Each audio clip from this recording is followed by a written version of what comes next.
안녕하세요. 오늘도 서울 SF 아카이브의 박상준 대표님 모시고 더운 날씨에 우리 한 편의 미디어를 좀 준비를 해보도록 하겠습니다. 반갑습니다. 안녕하십니까. 예. 오늘 이 자리에서 촬영하려고 제가 박 대표님하고 이렇게 카톡하면서 바이오 관련된 SF 영화 없어요? 이제 그렇게 한번 여쭤봤고, 그랬더니 저한테 프로메테우스, 그 다음에 카타카 이런 걸 좀 보고 오면 좋을 것 같다. 그래서 제가 그거를 좀 봤습니다. 네. 보고 나서 이제 또 질문도 있는데 질문은 조금 이따 하기로 하고, 제가 보니까 결국은 장면에서 자꾸 느껴지는 거는 인간의 어떤 욕구가 대단하다. 오래 살고 싶다. 네. 그 다음에 건강하고 싶다. 네. 그 다음에 외모가 내가 또 좀 출중해지고 싶다. 이런 것들이 인간의 욕망인 것 같아요. 왜냐면 그런 욕망과 관련된 것들이 이 SF 작품 안에 이렇게 막 여기저기 보이더라고요. 네. 그래서 결국 SF에서 바이오 쪽 관련된 여러 가지 기술들을 보여줄 때 보니까 그런 걸 보여주려고 하는 거구나 라고 하는 걸 제가 좀 느꼈습니다. 대충 맞습니까?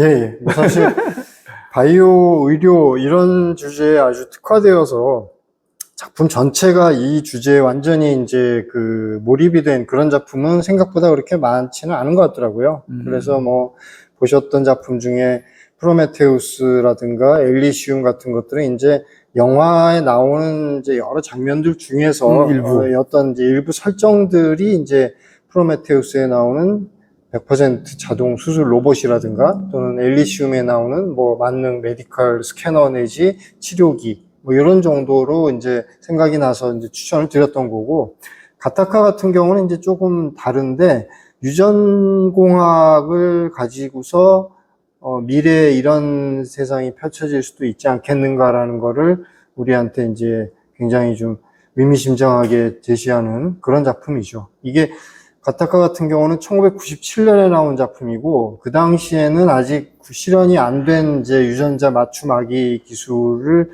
묘사를 했는데, 지금은 그게 이제 실제로 가능한 세상이 되어버린 거죠. 근데 이제 실제 현실에서는 기술은 가능하지만 아직까지 세계 어느 나라에서도 유전자 맞춤 아기 기술은 아직 법적으로 허용을 안 하고 있죠. 말씀 나누면서 생각난 게, 옛날에 시간이 좀 됐는데 서울대학교에 황모 박사님이라고 있었는데 그분이 논문에 대한 이슈 때문에 이제 여러 가지로 곤혹을 치른 상황인데, 근데 논문은 뭐 그렇다 하더라도 그건 학교나 학술의 의미, 그 다음에 뭐 어떤 아카데미 차원에서 보면은 절대로 있어서는 안 된 일을 논문 그냥 조작을 했죠. 데이터 조작을 했으니까 하고. 거기는 비난을 당연히 받아야 되는 상황인 것 같은데, 그분은 그럼 기술이 없었나? 기술은 있는 것 같은데, 그래가지고 지금 뭐 어디 뭐 중동에서 뭐 이런 일을 한다 저런 일을 한다고 그냥 이렇게 들은 거가 있어서, 야, 결국은 과학기술에서 논문으로 표현이 안 되고 특허로 표현이 안 되지만 사실은 이제 기술은 다 갖고 있는 상황들, 어디가 얘기다 못하는 그런 상황들이 많이 있지 않을까. 그런 것들이 아까 말씀하신 대로 카타카에서 유전자 아이, 제가 저희 집안만 생각하더라도 뭐 이런저런 생각이 드는 거예요. 뭐 왜냐면 저도 뭐 병력이 있으니까. 예를 들어서 뭐 어머니 지금 편찮으신데, 그런데 그러면 우리가 이런 거를 옛날이니까 이제 뭐 돌이킬 수는 없지만 얼마든지 가능하겠다. 그래서 그렇게 되면 저건 가능할 수도 있겠다. 그러면 이게 나쁜 거를 요 유전자 빼고, 또 요것도 지나가다가 요거 나쁘니까 요거 빼고 뭐 이렇게 해가지고 하나로 새로운 걸 만들어 갈 수 있을 테니까, 그래서 얼마든지 가능은 하겠다. 그런 생각이 많이 들더라고요. 저 영화가 나올 때는 이제 SF였는데 지금은 유전자 조작, 배아에서 조작해서 유전자 맞춤하기로 나오는 게 이미 기술적으로 가능하고, 몇 년 전에 중국에서 그렇게 나온 아기가 태어났어요. 에이즈에 취약한 유전자를 빼고 이란성 쌍둥이 아기가 태어났는데, 그리고 나서 이제 중국 당국에서 그 시술한 의사를 구금을 했죠. 그래서 이 사람이 내가 알기로는 아마 몇 년 살다가 이제 나온 걸로 알고 있는데, 그러니까 이게 기술적으로 이제 가능한 세상이 됐는데, 영화도 보셨으면 아시겠지만 이게 사회적으로 허용을 해버리면 그에 따른 또 엄청난 여러 가지 혼란이나 이런 것들이 생길 것이기 때문에 지금 아직까지 세계 어느 나라도 이거를 법적으로 허용을 안 하고 있는 거예요. 유전자 맞춤하기 같은 경우에 또 조심스러운 게 뭐가 있냐면 유전자 조작은 아닌데 그냥 이 맞춤하기라고 하는 게 사회적으로 크게 좀 문제가 된 적이 있어요. 이게 무슨 얘기냐면 미국에서 어떤 젊은 부부가 아이를 낳아서 키우는데 얘가 이제 무슨 안 좋은 질병에 걸려가지고 아마 척수인가? 하여튼 다른 사람한테서 기증받아서 이제 이식하는 예, 그거를 받아야만 치료가 가능한 상황에 처했는데 이게 보면 이런 것들은 대개 이제 대기자 명단이 길잖아요. 그러다 보니까 대기자 명단에 올려놓고서 하세월을 기다릴 수가 없는 상황이라고 판단을 해서 이 부모가 어떻게 했냐면 우리가 빨리 둘째를 낳자. 그래서 둘째를 낳아가지고 둘째가 첫째랑 서로 면역 부적합성이라든가 이런 것에서 별 문제가 없으면 둘째가 어느 정도 크면 둘째한테서 그 필요한 거를 성분을 뽑아서 첫째한테 주자. 그래서 그렇게 했어요, 실제로. 야, 그랬는데 되게 과학적이네. 그래서 이 일이 이제 알려지고 나서 이게 윤리적으로 용납이 되는 거냐 굉장히 좀 문제가 많았고 이거를 미국에서 어떤 작가가 소설로 썼어요. My Sister's Keeper인가 해가지고 그래서 영화로도 만들어지고 우리나라에도 책도 나오고 영화 우리나라에서 개봉도 했어요. 근데 이 영화의 설정이 뭐냐면 둘째가 자기 부모를 고소하는 거예요. 내가 미성년자라고 해서 멋대로 부모가 내 몸의 일부를 그렇게 막 채취를 해가지고 저기 뭐 아무리 내 피부치 형제 자매자 하더라도 타인에게 이렇게 이식해 주는 거를 나의 동의 없이 마음대로 할 수 있느냐. 그렇다고 해서 얘가 성인이 될 때까지 기다렸던 것도 아니고. 그래서 이 비슷한 사례가 실제로 다른 곳에서도 계속 나오다 보니까 영국에서 더 이상 이거는 좀 그냥 방치해서는 곤란하다라고 해서 영국 하원에서 이런 식의 맞춤아기를 태어나게 하는 거를 금지하는 법안을 표결에 붙였거든요. 근데 그게 부결이 됐어요. 금지 법안이 부결이 됐다는 얘기는 아무나 해도 된다는 얘기가 돼버린 거예요. 그러네요. 네. 그래서 지금 뭐 저도 이제 여기까지만 이제 확인을 해봤는데 영국 의회에서 이게 금지 법안이 부결이 됐다는 거. 이게 어떻게 보면은 어떤 하나의 물꼬가 좀 트였다고 표현을 할 수도 있고 또는 달리 보자면 이런 식으로 자기 부모가 어떤 의도를 가지고 아이를 태어나게 해서 그 태어난 당사자 아이는 자기 의사하고는 무관하게 마치 뭐 몸에서 뭘 뽑아가는 건 아니지만 옛날에 우리나라에도 보면 그런 예가 많았잖아요.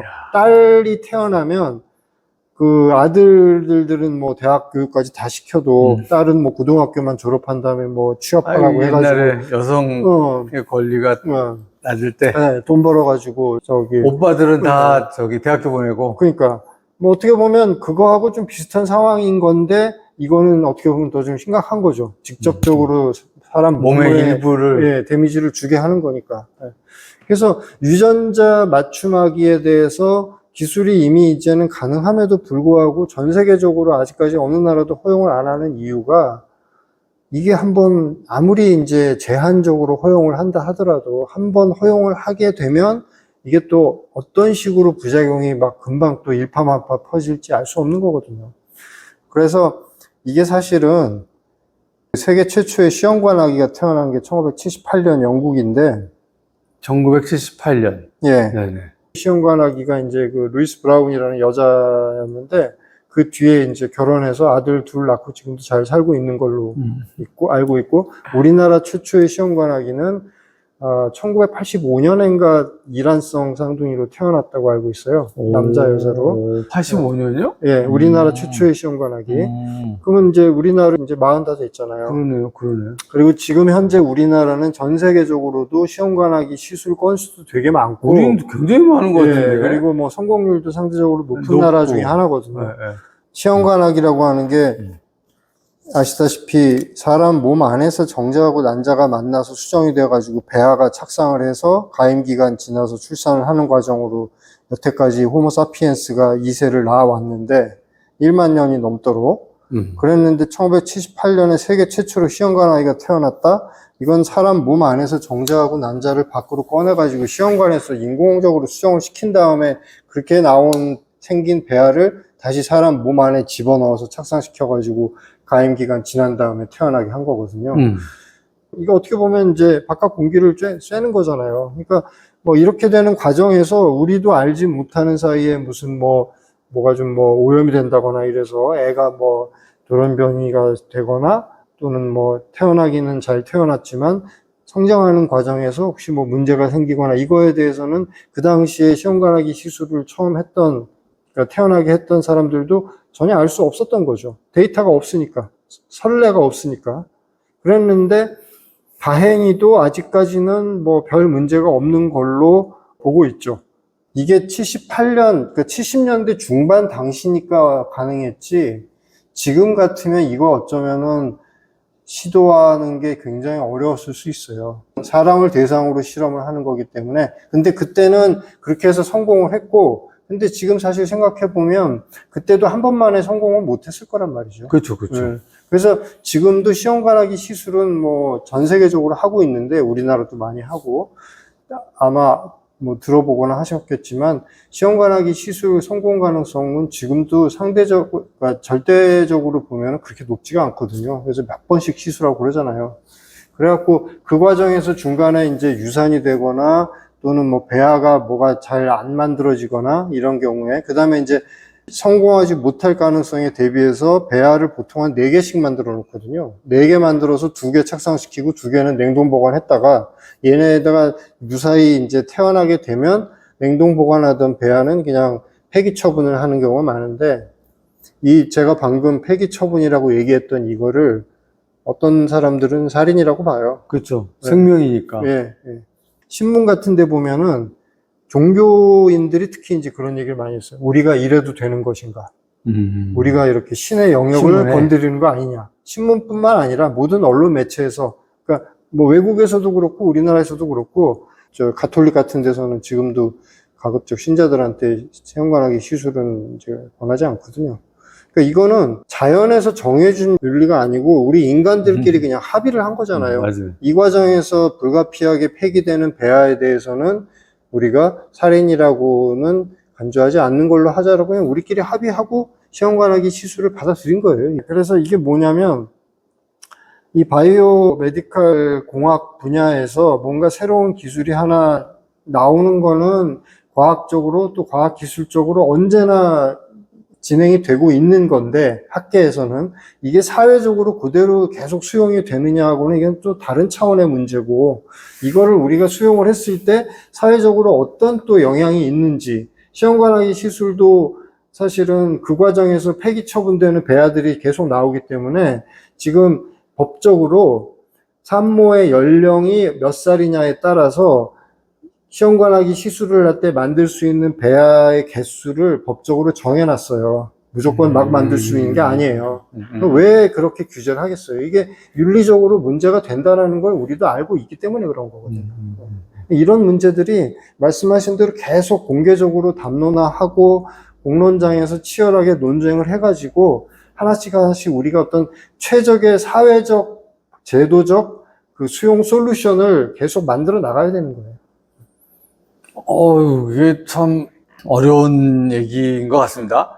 그러니까 그런 부분에서 따지면 사실은 기술 발전을 위해서 아니면 새로운 산업 발전을 위해서 이게 규제를 하지 말고 뭘 하지 마라, 뭘 허락을 받고 해라 이렇게 하는 게 아니고, 저는 사실은 포지티브한 그 룰을 만들어서 그냥 해라. 근데 너 나중에 이러이러한 문제가 생기면 네가 책임져야 돼. 이제 이런 식의 것을 정책적으로 추진해야 된다.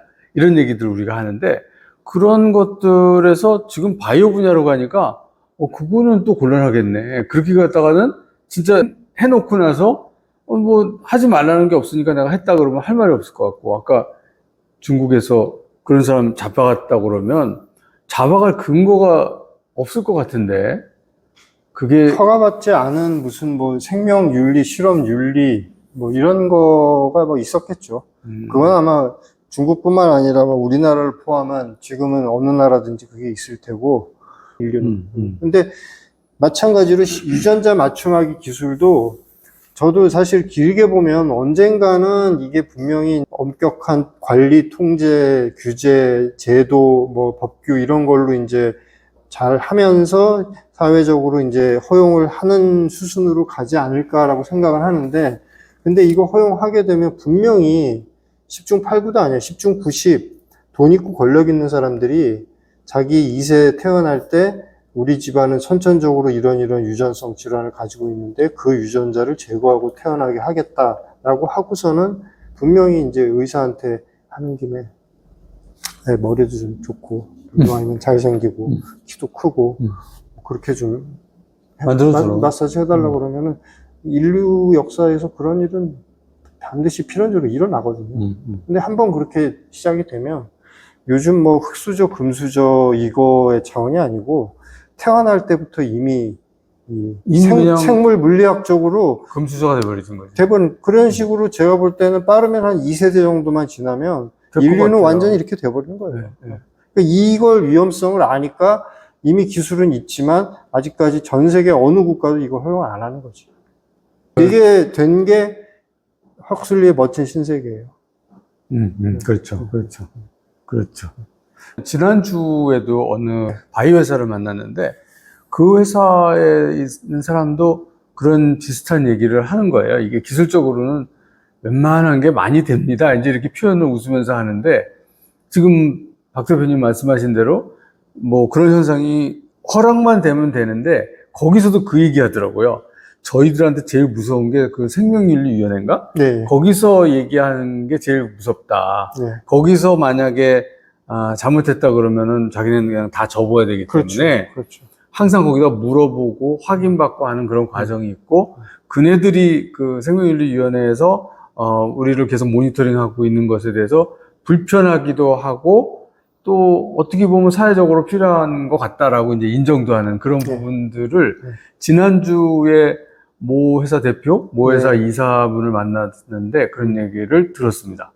그러니까 지금 말씀하시는 게 영화 속에서 우리가 지금 카타카라는 영화 안에서 벌어지는 일이지만 저게 정말 두 세대, 그러니까 30년, 한 60년 가면 2085년쯤 되는데 그렇다면은 가능할 것 같아요.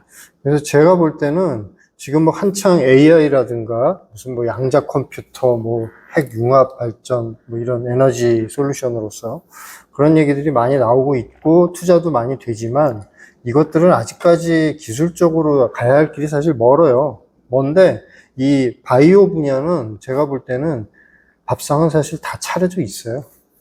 근데 서로 다들 보면 숟가락 젓가락 들고서 누가 먼저 시작하나 이렇게 서로 눈치만 보는 저는 그런 형국인 것 같아요. 그렇게 보시는구나. 예, 바이오 분야는 대표적으로 이런 것도 있죠. 장거리 우주 여행을 할 때 좁은 우주선 안에서 뭐 짧아도 몇 달, 길면 몇 년을 이제 타고 가야 되는데 글쎄요. 지구에서 화성까지 가는데 최소 반년이 걸리니까. 네, 화성까지 가는데. 예, 그렇죠. 지금 현재 6개월, 과학기술로. 6개월. 예. 장거리 우주여행을 하는 동안 우주선 안에서 견딜 수 있는 가장 좋은 해법 중에 하나가 인공동면이거든요. SF 영화에서는 이미 다 나오죠. 지금 인공동면 기술은 그리고 우리 인간하고 비슷한 포유류들, 뭐 곰이라든가 뭐 양서류 같은 거 말할 것도 없고 파충류들도 다 겨울잠을 자니까. 예. 근데 인간의 인공동면도 옛날부터 얘기도 많이 되고 있고 그러면서도 생각보다 이게 지금 개발이 안 되고 있는 이유가 결국은 최종 임상 실험을 인간을 대상으로 해야 되잖아요.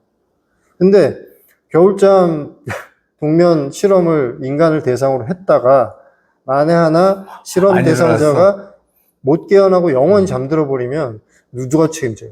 아무리 피실험자가 뭐 잘못돼도 나는 뭐 책임을 묻지 않겠다는 식으로 각서를 쓰고 이런 절차를 다 밟겠지만 이 사람이 영원히 못 깨어나 버리면 이 사람이 아무리 각서를 쓰고 잠들었어도 이 사람이 다시 깨어나서 괜찮다, 난 죽어도 좋다고 각서 썼다라고 과학자를 대신 해줄 수도 없는 거잖아요.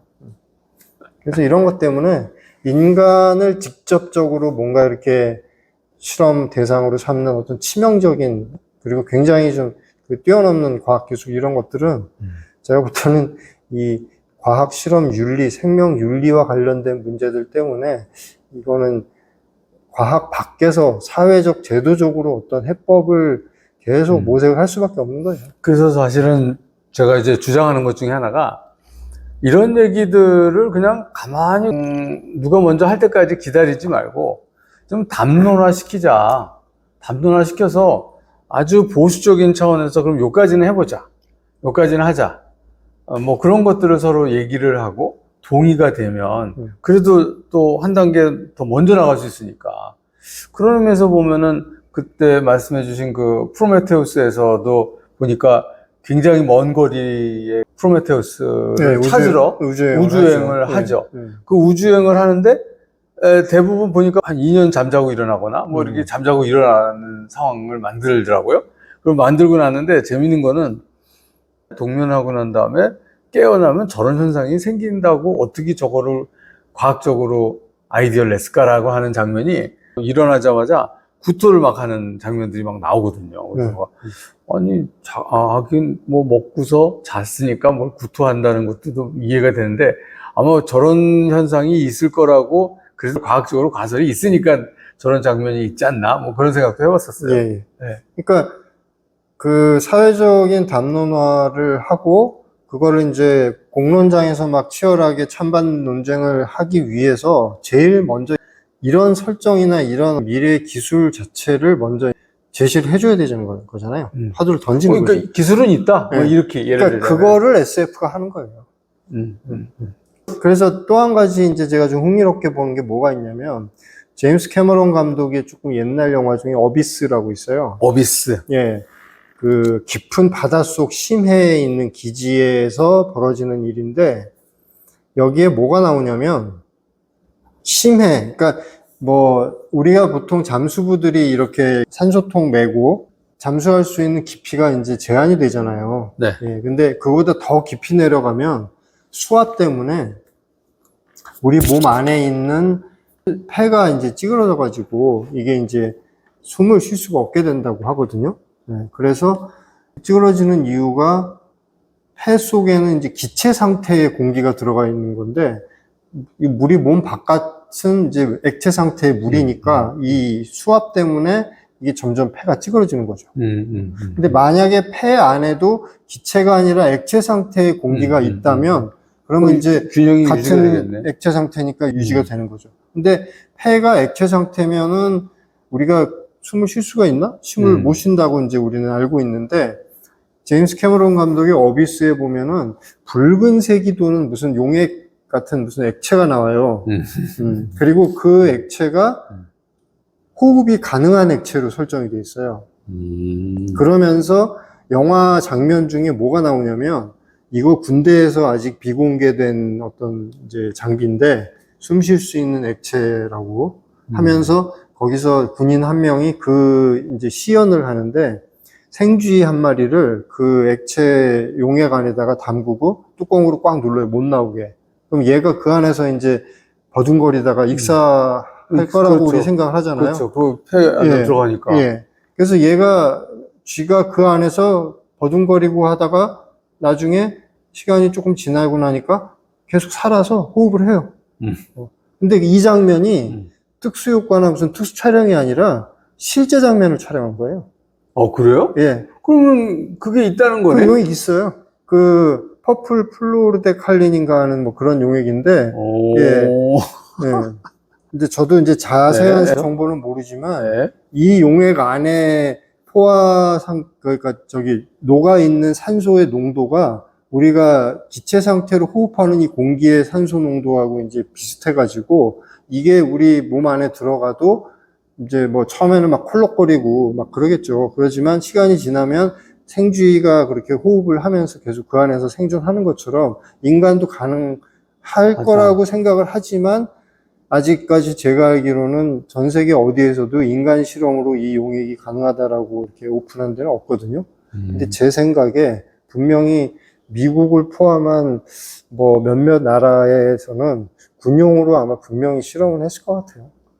아니, 사실은 뭐 또 이렇게 표현하면 이게 미디어에서 좀 애로사항이 있는 표현일 수도 있는데, 뭐 그거를 임상을 하는 거 자체는 어떻게 보면 아주 불가능한 것 같지도 않은 그런 생각이 드네요. 박 대표님하고 같이 이런저런 얘기를 하려고 저도 시간 나면 SF를 막 찾아서 보다가 그 프로젝트인가 하는 영화였는데, 약을 하나를 먹어요? 먹으면 한 5분 동안에 완전히 슈퍼 파워가 돼요. 총을 맞아도 총알이 들어가지도 않아. 여기다가 튕겨 나와. 그래서 내가, 야, 저거 정말 만화네, 만화냐, 이렇게 보고 말았는데, 근데 그런 거를 임상을 하려고 그랬더니, 정부 당국에서 임상 허가를 내주질 않는 거죠. 아예 절차를 못 밟게 하는지, 뭐, 그러니까 비밀리에 옆으로, 뭐 마약 거래하는 것처럼 옆으로 하면서 먹은 사람들을 다 모니터링을 하는 거예요. 그러면 지금 말씀하신 거를 이렇게 비밀 조직으로 만약에 해서 통과가 된다 그러면, 그야말로 그러면 물속에 들어가서 수영하고 뭐 신나게 있는 거나 다름없는 거네. 그렇게 되면. 그런 세상이 올 수도 있는 거예요. 뭐 공공연하게 이미 다 알려져 있는 이야기들도 많이 있지만, 미국에서 이제 군사용으로 이런저런 재밌는 실험을 그동안 많이 했었던 게 지금은 다 이제 기록이 공개가 되고 그런 게 많이 있죠. 뭐 심지어 미군에서 뭐 초능력자들을 양성하는 실험을 실제로 그런 부대를 운영을 한 적도 있고, 이것도 영화로 나온 적이 있고, 그리고 또 그 MK 울트라라고 하는 프로젝트는 뭐 아는 사람은 다 알 정도로 굉장히 유명한데, 최면술 같은 걸로 이제 그 암살자들을 양성하는, 이게 멜 깁슨이 나왔던 컨스피러시 티어리였나 하는 영화로도 나왔던 거죠. 이게 그러니까 평소에는 멀쩡하게 일상생활 하다가 이렇게 최면을 쌓고. 무슨 전화가 오거나 아니면 무슨 뭐 메시지를 받게 되면 이 사람의 무의식에 잠재해 있던 어떤 그 명령, 이런 것들이 딱 이제 스위치 온이 되면서 하달받은 명령을 수행을 하는 그런 그 비밀 프로젝트를 1950년대였나 60년대까지 지속이 됐나, 하여튼 미국, 이게 아마 CIA 프로젝트였나 막 그랬을 거예요.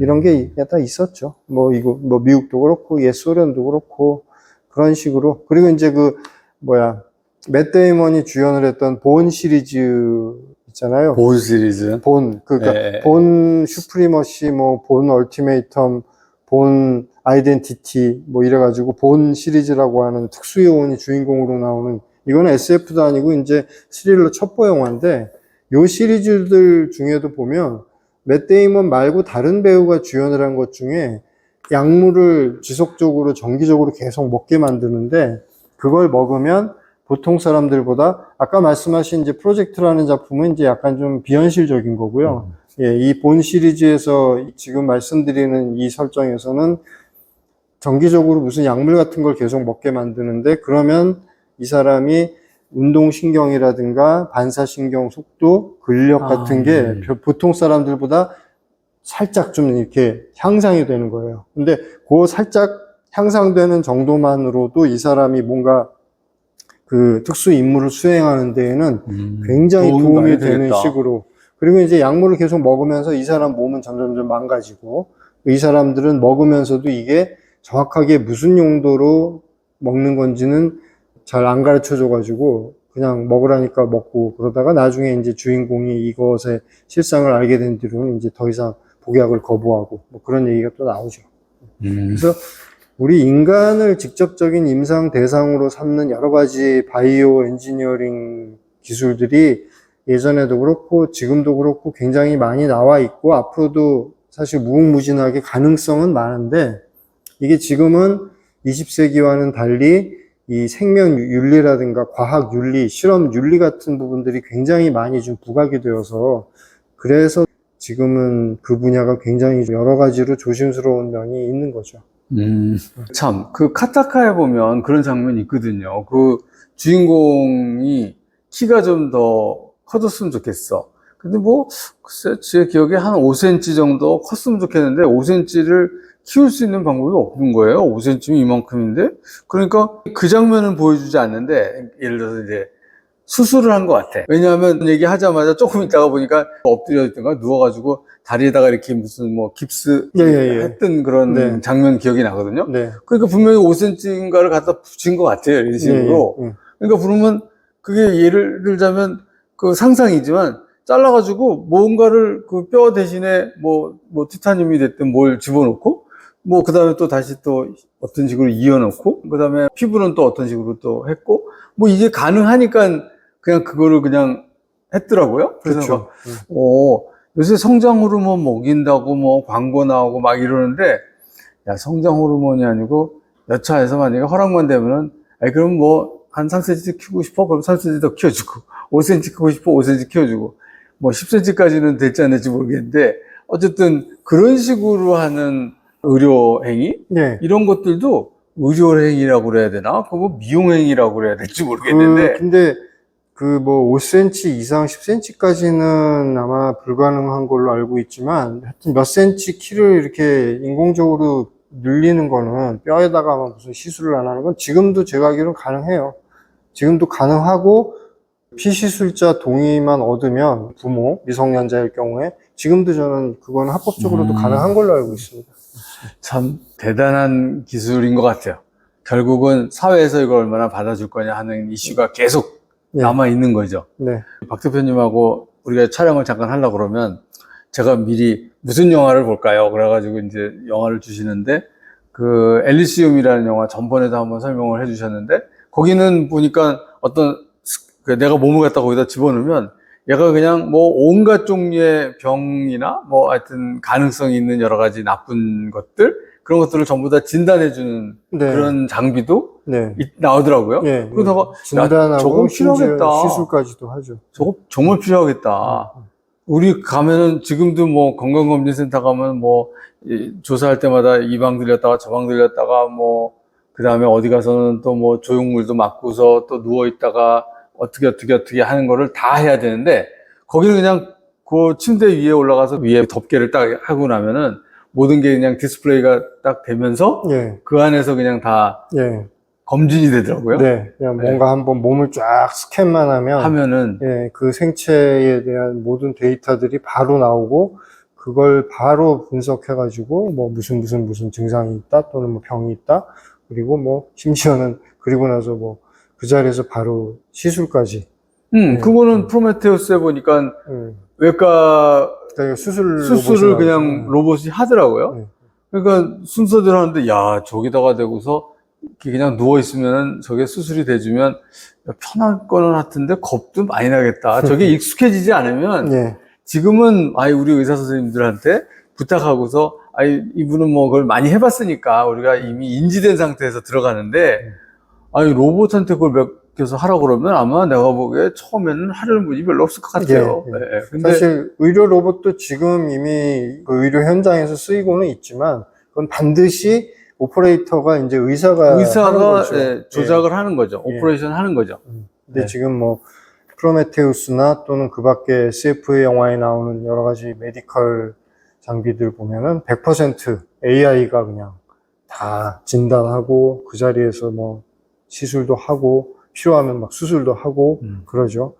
제 생각에는 AI 기술이 계속 발전하면 아마 의료 로봇도 계속 저런 방향으로 수렴하지 않을까 싶어요. 그러니까 간단한 수술, 네. 명백하고 진단도 간단하고 또 처치도 간단할 경우에 예를 들어서 뭐 피부에 무슨 뭐 찰과상이라든가 뭐 이런 상상 같은 경우는 어쩌면 사람 말고 로봇이 하는 게 가능할 수도 있겠다는 생각 들어요.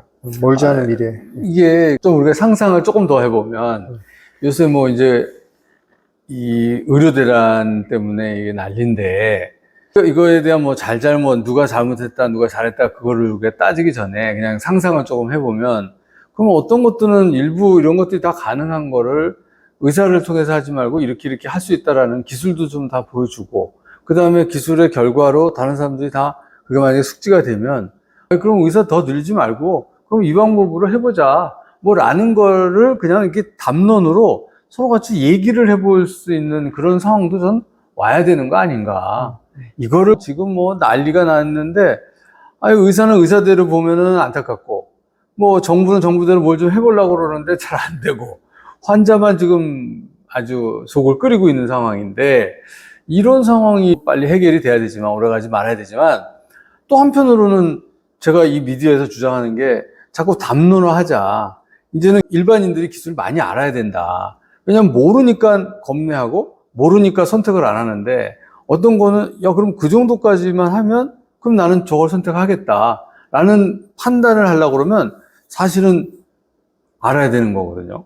그러니까 싱글레리티가 이미 뭐 2030년이면 분명히 온 것 같은데 이게 싱글레리티가 오는 여러 가지 기술이 있는데 좀 기술을 일반인들이 좀 많이 알았으면 좋겠다 라고 저는 이 미디어에서 이제 자꾸 주장을 하는 거죠. 근데 그거를 그냥 정보를 알려준다는 것보다도 하나의 이런 어떤 뭐 사회적인 담론이 되면 사회적인 담론을 가지고 얘기를 한다든가 아니면 어떤 비즈니스 모델이 되면은 그 비즈니스 모델 가지고 얘기를 해준다든가 뭐 이런 식으로 해서 우리가 좀 더 체감할 수 있는 기술을 우리가 좀 더 체감할 수 있도록 그런 식으로 자꾸 이야기를 스토리를 전개해 나가 봅시다 하는 게 이제 제가 이 미디어에서 자꾸 주장하는 바입니다. 예.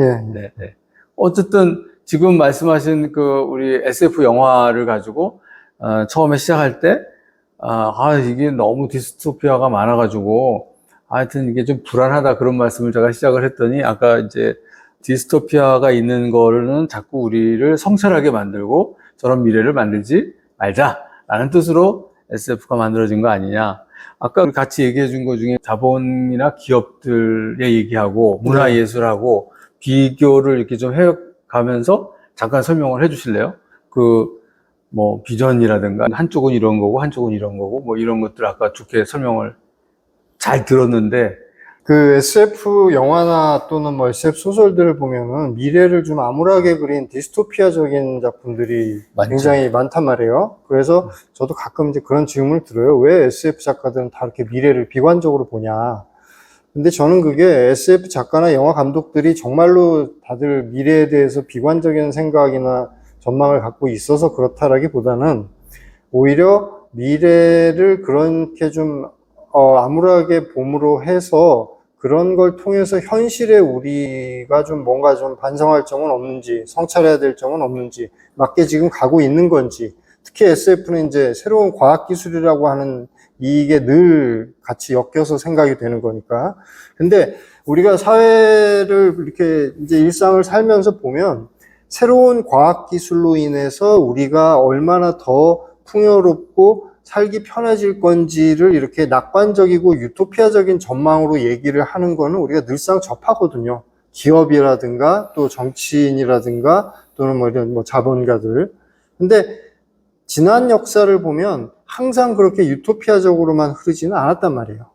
그래서 문화 예술 창작을 하는 사람들은 모든 사람들이 예스라고 할 때 아니오일 수도 있지 않을까?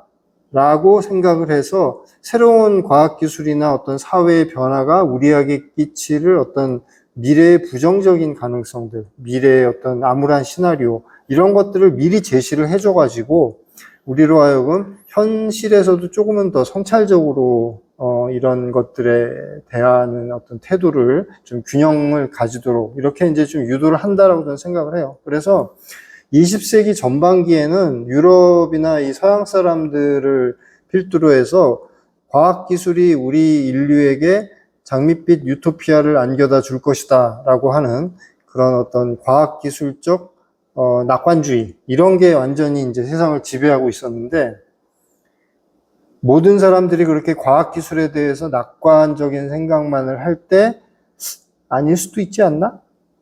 과학기술이 우리한테 과연 유토피아를 안겨다 줄까? 그러면 과학기술적 유토피아라고 생각되는 그 미래의 모습들을 한번 내가 소설로 써가지고 정말로 문제가 없을지 한번 생각을 좀 해보자 라고 해서 그 소설을 쓴 게 1932년에 나온 올더스 헉슬리의 멋진 신세계거든요. 근데 이 소설이 100년이 가까이 지난 지금도 여전히 SF의 영역을 넘어서서 현대 소설 문학의 역사에서 고전으로 꼽히는 이유가 실제 우리 현실에서 과학기술이 마냥 좋기만 한 것은 아니고 자칫 잘못하면 우리 발등을 찍거나 심지어는 우리가 자멸의 길로 빠질 수도 있겠구나라고 위기감을 가지게 된 계기가 저는 1945년에 이제 히로시마 나가사키에 투하된 원자폭탄 때문이라고 보거든요. 그걸 경험하고 나서 이제 비로소 우리 인간이 과학과 기술에 대해서 무조건적인 낙관이나 지원하는 그런 태도가 아니라 조금은 더 객관적으로 이걸 어떻게 잘 위험하지 않게 컨트롤해야 되나, 이거에 대한 이제 과학기술에 대한 어떤 경각심도 갖게 된 거죠. 근데 1945년이 되기 훨씬 전에 1932년에 이미 올더스 헉슬리라는 문화예술 창작자는 다른 어떤 가능성을 본 거죠. 불길한 가능성. 그래서 헉슬리 이후로 지금까지도 이 과학기술에 대해서 어떤 낙관적이고 좀 희망적인 전망을 얘기하는 사람들은 대개 이제 기업가들 또는 이제 자본가들이나 정치가들이고, 뭐 그것만 봐서는 안 된다. 그것이 우리 사회에 완전히 수용이 되었을 때 어떤 또 어둡고 암울한 어떤 그런 부분들이 생겨날 수 있는지에서도 우리는 충분히 고려를 해야 된다. 이런 거를 우리가 계속 또 끊임없이 지적하고 작품으로 스토리텔링으로 형상화해서 보여주는 게 이제 문화예술 창작자들, 특히 이제 SF 이렇게 이제 봐야 되는 거예요. 그래서 지금 전 세계 젊은이들이 흔히 이제 뭐 멘토로 꼽는 사람들이 뭐 일론 머스크라든가 또는 빌 게이츠라든가 또는 뭐 세상을 떠났지만 스티븐 잡스 이런 사람들, 스티븐 잡스나 워렌 버핏 뭐 이런 분들. 예. 근데 이 사람들은 사실은 객관적으로 보면 다 기업하는 사람들이거든요. 맞아요. 그러니까 자기한테 불리한 얘기를 굳이 할 필요가 없는 사람들이에요.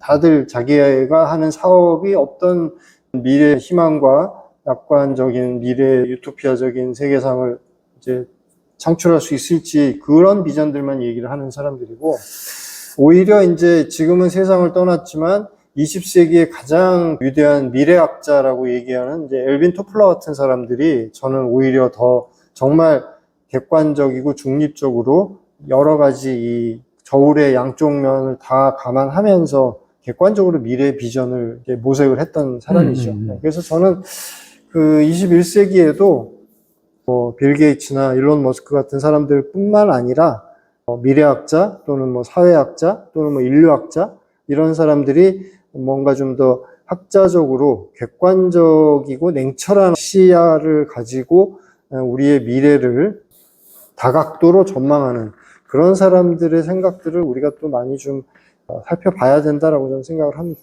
말씀해 주신 대로 기업을 저도 좀 오랫동안 운영을 하다 보면 확실히 우리가 같은 구성원들끼리 목표를 앞에다가 좀 잘 정해놓고 그걸 열심히 뛰어야 되기 때문에 비전 얘기를 안 할래 안 할 수가 없고 비전 없이 그 리더십을 발휘할 수가 없는 거예요. 그러니까 지금 말씀하신 대로 그런 부분은 분명히 맞는 말씀이다라고 제가 인정이 되는 부분이고, 네. 또 하나는 문화예술 하시는 분들을 제가 이렇게 확실히 보면 뭔가 우리가 보지 못했던 무언가를 하나를 얘기를 해요.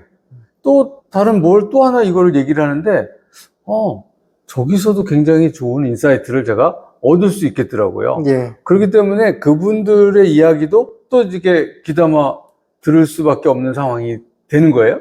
그래서 결국 저는 이제 뭐 기업을 해봤고 기업도 이제 계속 운영을 하면서 앞으로 좀 더 좋은 기업들 많이 만들고 싶은 욕심으로 이런 방송을 하고 있는데, 기업하는 사람들이 비전만 얘기할 게 아니고 문화예술하는 분들의 날카로운 또 다른 시각들을 좀 봐가면서 잘 전개를 해 나가면, 네. 기업을 운영해 나가면, 네. 그러면 말씀하신 엘빈 토플러 같은 분들이 얘기했던 그런 상황을 우리가 만들어 갈 수 있지 않을까? 네네. 그러면서 한쪽으로는 저는 지금 박 대표님은 엘빈 토플러 같은 분, 미래학자, 인류학자 이런 분들이 얘기해 주는 거를 우리가 한번 잘 정리해보고 숙지하는 게 좋지 않겠냐 이렇게 말씀하시는데, 제가 이 방송에서 자꾸 말씀드리는 거는 담론을 자꾸 얘기하자는 거예요. 이제는 네. 그런 사람 한 사람이 누군가가 얘기를 했을 때 그 사람 말이 맞는지 틀린지, 아니면 그분이 발제만 해줘도 돼요. 네. 발제만 해주고 거기에 대해서 가불론박을 하자 이거예요. 그거 이런 면에서 좋은 것 같다. 근데 이런 면이 있으면 또 안 되지 않냐라는 것도 미처 생각지도 못한 사람들이 그런 어떤 그 아이디어를 제공하면 그런 면도 있겠구나 하면서 자꾸 우리가 추구하고자 하는 비전을 모든 사람들이 좀 객관화되어 있는 비전화 시키고 그 비전에 따라서 과학기술하는 사람들이 그걸 쳐다보고 자기가 뭘 자꾸 개발해 나가면 자기가 개발한 것이 사회에 쓰이겠죠. 그렇지 않으면 그 담론 안에 안 들어가 있으면 자기가 열심히 기술 개발해도 사회가 안 받아줄 테니까 그러면 자기가 별로 자기의 어떤 존재 가치랄까 이런 게 없으니까 그런 어떤 담론이 자꾸 만들어지는데 누군가가 좀 발제를 해줬으면 좋겠다. 그 다음에 거기에 대해서 좀 긍정적으로 어떤 면에서는 뭐 좋은 것 같다. 이런 거는 또 생각하지 못한 거 아니냐. 이런 면도 있을 것 같다. 그런 의견들을 모으는 장이 한번 만들어졌으면 좋겠다. 네. 그래서 저희 미디어를 통해서 SF에 대한 우리 박 대표님이 워낙 SF를 오랫동안 연구를 하시고 통찰을 다 해주시니까 그러면 나쁜 것만 있는 게 아니다. 그걸 보고서 우리 어떤 식으로 좀 고쳐나갔으면 좋겠다 하는 것들도 화두로 자꾸 이렇게 던져주시면 그러면 과학기술을 하는 사람들 입장에서 보면 좋을 것 같아요. 네. 뭐, 모두에 말씀해 주신 대로 이렇게 바이오 엔지니어링과 관련된 것들은 이미 뭐 밥상을 차리기만 하면은 이제 여기다 얹을 거는 굉장히 많은 것 같다. 이렇게 말씀해 주셨는데, 궁금해요. 바이오 하는 분들 한 분을 그러면 전번에는 우리 장석 교수님 모시고 한번 했었는데, 다른 분 또 모시고 도대체 바이오 기술이 어디까지 왔냐. 이런 것들도 좀 더 알아보도록 하겠습니다. 또 이런 질문을 좀 하나 더 드리고 싶은데, 결국은, 바이오 분야에서의 우리가 기술 개발을 할 적에 사회가 받아줄지 안 받아줄지도 잘 모르면서 열심히 기술 개발만 지금 돈 엄청 쓰고 있거든요, 지금. 그러니까 지금 우리가 쭉 얘기를 하고 나서 보니까 누가 좀 방향을 알려줘야 되는 거예요. 요거는 앞으로 50m는 더 가도 될 것 같아. 요거는 10m만 가야 될 것 같아. 뭐 이런 식으로 해서 사회가 받아주고 아니면 뭐 경제에서 비즈니스 모델이나 스타트업들이 받아줄 수 있는 상황, 그런 것들이 전부 이게 연결이 다 되어 있겠죠? 그런 것들에 대해서 좀 담론화가 되면은 연구개발자도 좀 편할 것 같아요. 그러면 나 이렇게 얘기가 되고 있으니까 내가 이걸 한번 해보겠다. 이렇게 얘기해야 되는데, 이게 아무것도 없으니까 그냥 열심히 연구개발만 했지, 사실은 연구개발 결과만 있는 거지, 실제로 그게 상용화되거나, 뭐 어떤 식으로 사회에 뭐 기여하거나 이런 것들을 찾아내기는 만만치가 않다는 생각이 드는 거예요. 신기술들이 이제 사회적으로 수용이 되는 과정까지가 아주 효율적이라고 볼 수는 없지만, 저는 기본적으로 이 자본주의 시장 경제 원리 혹은 논리가 과학기술과 연구개발 쪽에도 기본적으로는 작동하고 있다라고 저는 보거든요. 네, 그래서 연구개발하는 사람들도 그렇고, 기본적으로 이 사람들은 이제 연구비가 있어야지 새로운 연구를 하니까. 근데 그 연구비라고 하는 것이 어쨌든 뭐 심사 과정이라는 거를 어떤 식으로든 거쳐서 지원이 되는 것이고, 그 과정에서 분명히 뭐 인류의 어떤 보편적인 복지나 이런 것에 기여할 가능성이 있는지, 이런 것들에 대한 고려는 기본적으로 저는 다 들어간다고 봐요. 거기에 분명히 그런 것들이 심사 평가란에 있긴 있어요. 근데 문제는 심사위원 5사람이 앉아서 그거를 점수를 매기는데 이 5사람에 의존하는 거예요. 어떻게 보면. 그러니까 담론이라는 이만한 좀 큰 장에서 얘기되는 것들이 쭉 있으면 담론에 들어가서 얘기했던 사람들이 모두 다 평가를 해줄 수는 없으니까 그 담론을 근거로 해서 어떤 점수화가 되고 어떤 방향을 얘기해주고 뭐 요건 좀 먼저 했으면 좋겠다, 요건 나중에 했으면 좋겠다 하는 것들이 결정이 될 테니까 그래서 제가 자꾸 이렇게 담론을 자꾸 강조를 하는 거거든요. 그래서 그런 내용들을 좀 더 우리가 과학기술 분야별로 아니면 어떤 사회 현상별로 그런 담론을 만들어내고 담론 안에 들어갈 수 있는 과학기술을 자꾸 얘기를 해놓으면 그러면 연구자도 좋을 거고 그 다음에 예산 배분하는 사람도 좋을 거고 그 다음에 그렇게 되면은 결과적으로 우리가 손에 잡히는 성과도 많이 만들어낼 수 있지 않을까라고 저희 이 창조 아고라에서 열심히 떠들어 보겠습니다. 오늘도 이렇게 더운 날씨에 감사합니다. 예, 감사합니다.